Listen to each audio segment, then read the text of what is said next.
발등에 불 떨어진 유럽이 갑작스러운 태세 전환에 들어갔습니다. 얼마 전까지만 해도 한국을 못 잡아먹어서 안달났던 유럽이 이제는 한국에 도움을 청하고 있는데요. EU 집행위원회 고위 관계자는 유럽과 아시아의 안보 환경이 급변하는 상황에서 한국과 한층 더 긴밀하게 협력하기 위한 파트너십 관계를 원한다는 의견을 드러낸 것입니다. EU는 불과 한 달 전만 해도 한국산 무기의 공세에 반감을 드러내며 한국의 시장 확장을 철저하게 견제했었습니다. EU와 유럽의 군사 강국들은 한국산 무기가 유럽 각지에서 맹위를 떨치자 자신들의 밥그릇을 빼앗긴다고 느꼈으며, 그래서 20% 정도에 불과한 유럽산 무기의 비중을 50%까지 반강제적으로 증가시키기 위해 각종 정책을 내놓았습니다. EU가 외국산 무기를 배척하고 유럽산 무기의 비중을 늘린다는 것은 누가 봐도 시장 점유율을 끌어올리던 한국을 견제하기 위한 목적이었는데요. 그랬던 이유가 이제 와서 한국과의 방산협력을 강조하는 것은 그들만의 힘으로는 더 이상 러시아를 막아내지 못한다는 것이 만천에 드러났기 때문입니다. 그래서 준비했습니다.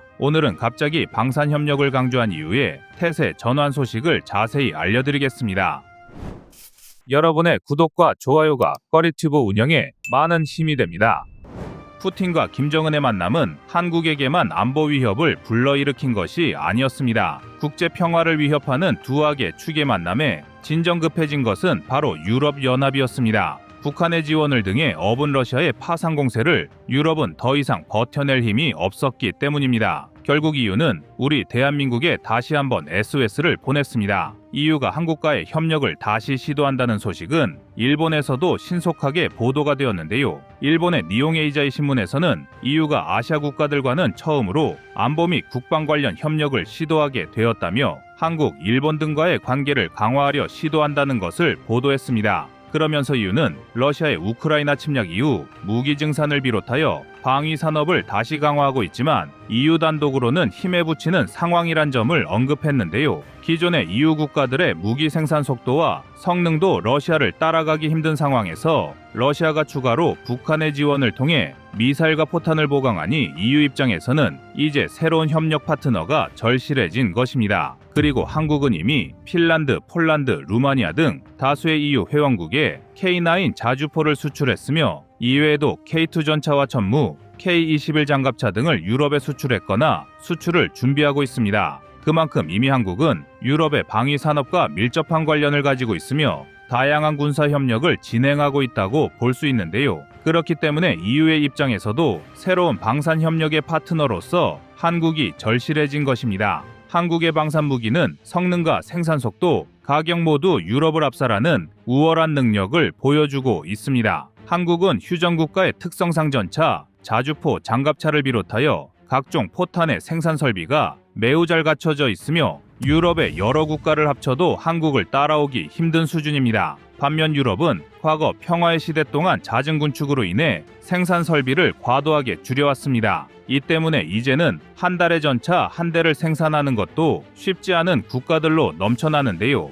그런데 더욱 충격적인 문제는 생산 설비에서 그치지 않습니다. 유럽의 치명적인 문제는 생산 설비가 부족한 것보다도 숙련된 기술자가 전멸했다는 것입니다. 방산 무기를 생산하는 시설은 자본을 들여서 확충할 수 있지만 단연간 생산 기술을 습득한 전문 인력의 양성은 하루아침에 가능한 문제가 아닙니다. 러시아가 우크라이나 침공을 승전으로 마무리하면 연달아 발트해와 폴란드 등으로 언제든 추가적인 전쟁을 일으킬지 모르는 상황에서 유럽에는 느긋하게 수년씩 전문 인력을 양성할 수 있는 시간적 여유가 허락되지 않는 상황이란 것입니다. 유럽의 방산무기 가격과 생산 속도는 극악의 효율을 자랑하는 것으로 유명합니다. 단적인 예로 한국의 주력 전차인 K2와 독일의 주력 전차인 레오파르트를 비교하면 K2 전차의 가격은 대당 약 150억 수준으로 대당 가격이 최소 약 450억이 넘어가는 레오파르트의 3분의 1 수준에 불과합니다. 여기에 생산 속도는 레오파르트가 한국을 따라올 수가 없는 상황인데요.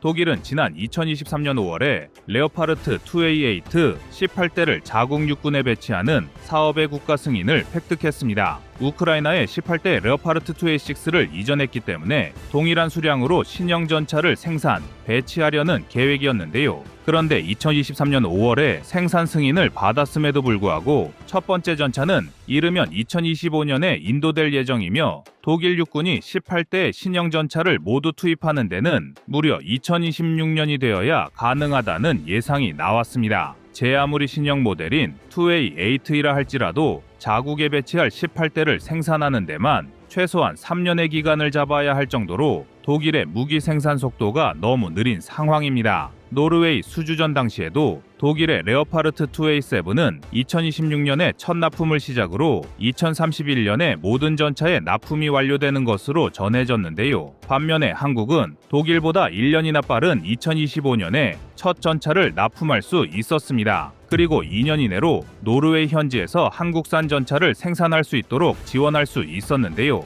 정치적인 이유로 노르웨이가 독일의 손을 들어주긴 했지만 납품 단가와 생산 속도 측면에서는 독일이 절대 따라올 수 없었다는 것은 명백한 사실이었습니다. 이외에도 러시아의 우크라이나 침공으로 인해 빠른 군 현대화가 필요했던 폴란드는 인접 국가였던 독일의 전차를 도입하려고 했으나 2023년까지도 첫 물량의 납품을 장담할 수 없다는 독일을 마냥 기다려줄 수밖에 없었는데요. 반면 한국은 2022년에만 초도 물량 10대를 폴란드에게 납품하였으며 1차 계약 분량인 180대 중에서 2024년까지 이미 50대가 넘는 전차를 폴란드에 납품하였습니다. 현재 추세로는 2025년까지 180대를 모두 인도할 수 있을 것으로 전망되는 만큼 독일이 죽었다 깨어나도 한국의 생산 속도를 따라올 수 없는 차이를 보여주고 있습니다. 독일이 노르웨이에 54대를 납품하는 일정이 최소 5년에서 길게는 8년의 세월을 기다려야 하는 상황에서 한국은 폴란드에 단 3년 만에 50여 대의 전차를 납품한 것입니다.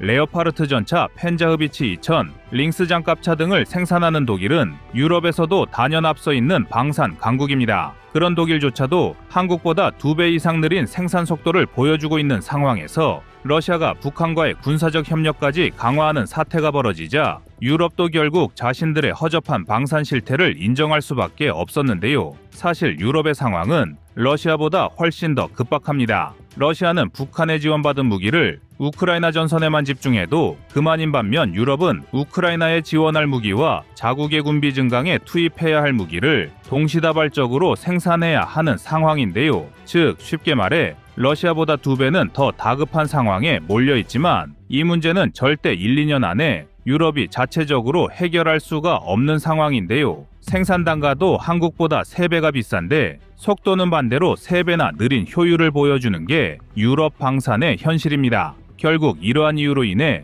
유럽은 자신들의 밥그릇을 빼앗아 간다고 비난했던 한국에 다시 협력을 제시하는 태세 전환을 시전한 것입니다. 만약 유럽이 처음부터 자신들의 방산무기 생산 역량을 자각하고 한국과의 상생을 도모했다면 러시아의 위협에 직접적으로 노출된 다수의 동유럽 국가는 군 현대화 사업의 속도를 높일 수 있었을 것입니다. 또한 동유럽의 군사력 강화와 함께 다른 EU 국가들은 우크라이나에 공급할 지원무기 생산에 숨통이 트이는 상황을 만들 수도 있었을 텐데요. 결국 근시안적인 EU의 태도가 러시아로부터 국제사회의 안보 위협을 증가시키고야 말았습니다. 비록 뒤늦은 협력 제안이지만 러시아와 북한의 밀착은 한국과 유럽 모두의 안보에 위협을 주는 사건인 것은 틀림없는 사실인 만큼 향후 유럽의 전략적인 협력 기조를 기대해 보겠습니다. 이상 꺼리튜브였습니다.